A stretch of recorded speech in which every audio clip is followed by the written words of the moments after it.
Edition of Friday Football Focus. San Ynez is undefeated, but would the Pirates be shipwrecked tonight by a perfect Lompoc team that had not given up a single point since early September? The Santa Maria Saints have sure shifted directions this year. Tonight they could notch their highest win total in 15 years with a victory over Morro Bay. It's homecoming and a 50th anniversary celebration at Dos Pueblos High School. Could the Chargers keep the party going with a win over rival Santa Barbara? The Yellow Jackets were stung at home last week. Now Oxnard battling the Raiders of Channel Islands. Friday Football Focus shreds the competition. Hi, I'm Lakey Peterson. I'm a professional surfer, and you're watching Friday Football Focus. Now, from the bleachers to the end zones, gridirons up and down the coast. From the largest sports team on local television.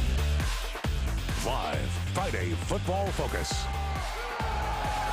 Hey, welcome to the weekend. What better way to start it off than with some high school football highlights from Westlake to Morro Bay. I'm Mike Clan. This is Friday Football Focus. We begin with a blockbuster matchup in the Los Padres League. 7-0 Lompoc at 7-0 San Ynez. Friday Football Focus senior reporter Dave Alley is also unblemished. He joins us live from San Ynez with the highlights. Dave? Yeah, hi, Mike. You know, it's rare when you get this late into the season and you have a game with two undefeated teams, but that's exactly what we had here tonight in this huge Los Padres League showdown with San Ynez and Lompoc. Now, both teams have not only been winning, they've been pretty much steamrolling their competition. The Braves came in having reeled off a mind-boggling 5 straight shutouts. They've outscored their opposition by a margin this year of 354 to just 24. Wow, San Ynez not too bad themselves. They've won all of their games by a combined score of 279 to 59. Great stats obviously there, but you know what? Something sure had to give tonight.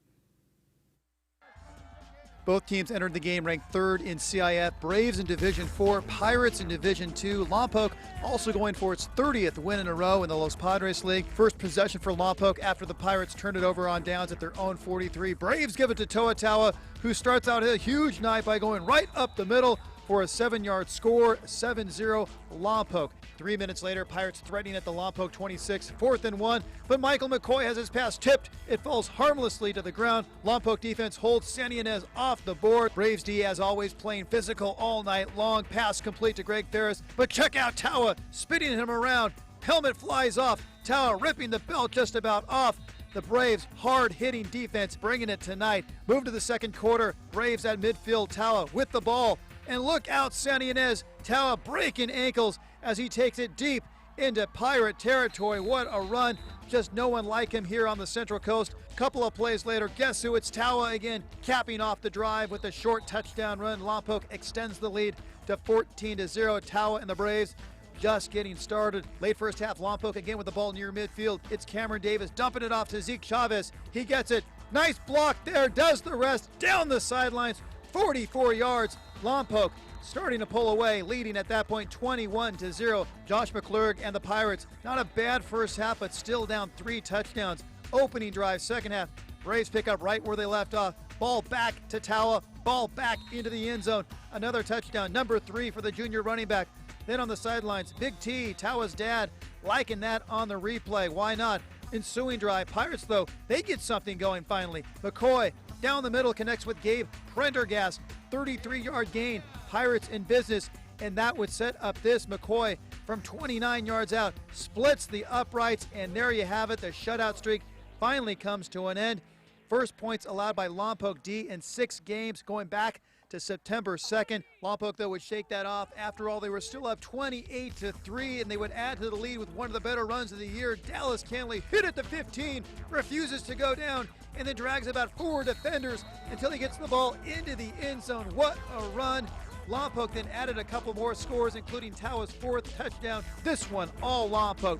Shutout streak comes to an end, but they win and win big, beating San Ynez 48-3.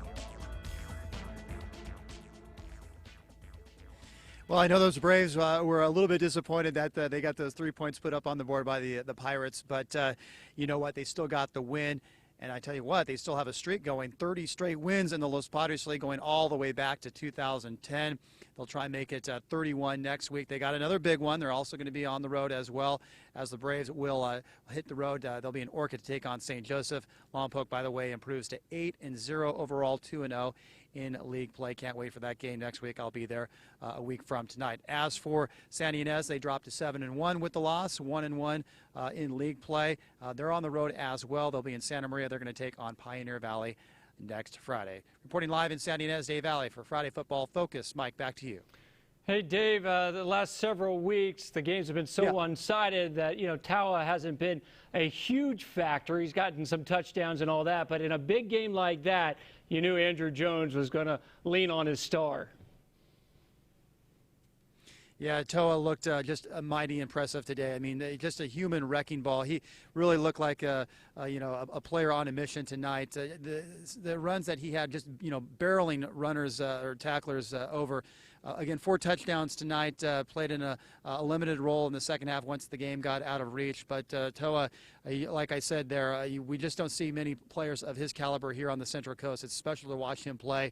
And the funny thing is he's got another year after this. We're very privileged to watch somebody like him here on the Central Coast. But I tell you what, it's going to be a really good game next week at St. Joseph. Can't wait for it.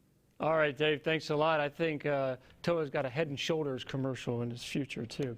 Pioneer Valley was on the road against Cabrillo tonight. Both teams are similar. They each have 3 wins entering tonight's action. Both have been inconsistent. Both the Panthers and Conquistadors came in 0-2 in the Los Padres League, so barring a tie, one of these teams would get off the schneid in the LPL. Cabrillo cheerleaders hope it would be them. First drive of the game, Cabrillo's DeAndre Salcida takes the handoff from the 25. And the big guy, we've called his name quite often this year. He's in the end zone for 6. 7-0 Cabrillo. Following the kickoff, here's Jojo Gonzalez making his presence known with a 20-yard return. 2nd and 8, Matthew Garcia finding Leo Pardita Ruiz on the left sideline for the first down. Nice rhythm pass there on target from the signal caller. 3 plays later, look at this catch by Pardita Ruiz. Hey, that's big time. One-handed, and he also stays in bounds for the first down.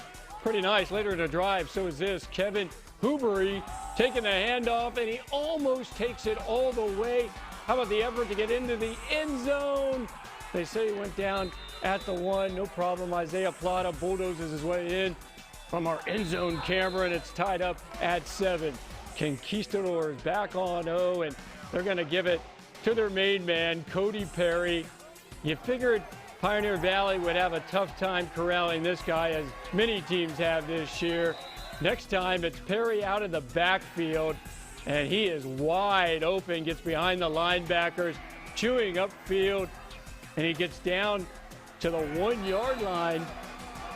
Botok thought he was in, not a problem though. Izzy Hernandez takes it in for 6. They would miss the extra point, so it's 13-7. Now after a PV 3 and out, it would be more Perry again. This time, Mr. Perry's not going to stop until he's into the end zone. I made it 20-7 Cabrillo, and Cabrillo goes on to win the game by the final score. Big time, 39-7. Cabrillo is off next week. They will play crosstown rival Lompoc in 2 weeks. From the Los Padres League to the Pac-5, where Arroyo Grande playing great football. Since losing to Lompoc in late August, the Eagles have reeled off 6 straight victories. They are now the favorites to win the league. AG putting out the welcome mat for the Righetti Warriors. Eagles already up 21-7 in the second quarter when our cameras arrive. And it's Colton Thinker. He's going to bang it through the uprights from about 20 yards out to give the Eagles a 24-7 lead. Eagles looking for more. Sawyer May dancing around trying to find someone open downfield. He's going to send up a prayer, but it's the Warriors. Henry Morocquin picks it off. He would be injured on the play, but will be okay. Now Warriors failed to convert. AG led 31-7 at the half. Homecoming. Your homecoming king, Patrick Angle. Your queen is Malia Calero. Opening kickoff starting the second half. Noah Thinger feels it around the 20, slips past one defender, slips past a few more, and he's Gone with the win. There goes Noah. 80 yards for the touchdown.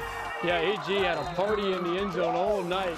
Eagles up 38-7. A little later, May hands off to Cameron Johnson, taking it up the middle for a few yards out. Eagles rolling 45-7. They win this one by the final score of 52-7. AG has a key league game next week, but it's home. They entertain at Atascadero. Righetti home to Paso Robles next Friday. Well, to the Northern League, where the Santa Maria Saints are having a breakout season. Their 4 victories have already surpassed their win total for any season for about 15 years now. A win tonight would match the 5 victories they notched in 2001. The Saints playing a Morro Bay squad that's also turned things around after an 0-10 season last year. The Pirates 4-3 entering tonight. 6 minutes into the first quarter, Santa Maria's Blake Truitt in the fog to Ricky Mendoza. 4 plays later, Truitt giving it to Robert Ruiz, and Ruiz up 16 yards to the 4. Next play, Truitt to Isaiah Garcia for the touchdown. 7-0 Santa Maria. Top of the second quarter, Truitt to Ruiz. That's going to work for a Santa Maria Saints first down. Maybe Morro Bay having trouble in the fog with those white jerseys, right? 2 plays later, Truitt throwing a bomb downfield to Angel Esparza. Esparza makes the catch for a big gain. Next play, Truitt giving it to Ruiz, who goes the last 15 yards for a Santa Maria Saint touchdown. And the Saints up 14-0. Third quarter now, Truitt passing to Isaiah Bernal. Bernal, that's going to move the chains for a first down. 3 plays later, Truitt handing off to Garcia, who runs up the middle. Next play, Truitt, quick pass to Mendoza. That's another Saints touchdown. It's 21-0 in the third quarter. Now, midway third quarter, Morro Bay's Mike Unks back to punt, but it's a fake, and the Pirates finally have something to cheer about. Mike Unks got the first down. However, after this run up the middle, they're going to put the ball on the ground, and the Saints recover. So Morro Bay can't get it in the end zone. First play of the fourth quarter, Truitt to Garcia. Garcia takes the handoff, and Garcia goes 14 yards. He's a slippery guy for sure. We saw him make that great run last week where he changed directions. And then it's Truitt to Garcia. Saints up 28-0, and Santa Maria does it again. They win 35-14. Congratulations to Dan Ellington and his staff and the team. They got 5 victories. Of course, still more work to do in Santa Maria. Next week, they are on bye, Morro Bay at Nipomo next Friday. And Nipomo was in San Luis Obispo tonight against Mission Prep. We'll have those highlights after the break as we check in with the one and only Rooster. And later, Santa Barbara trying to derail the Channel League title hopes of Dos Pueblos. Rivalry highlights on the way.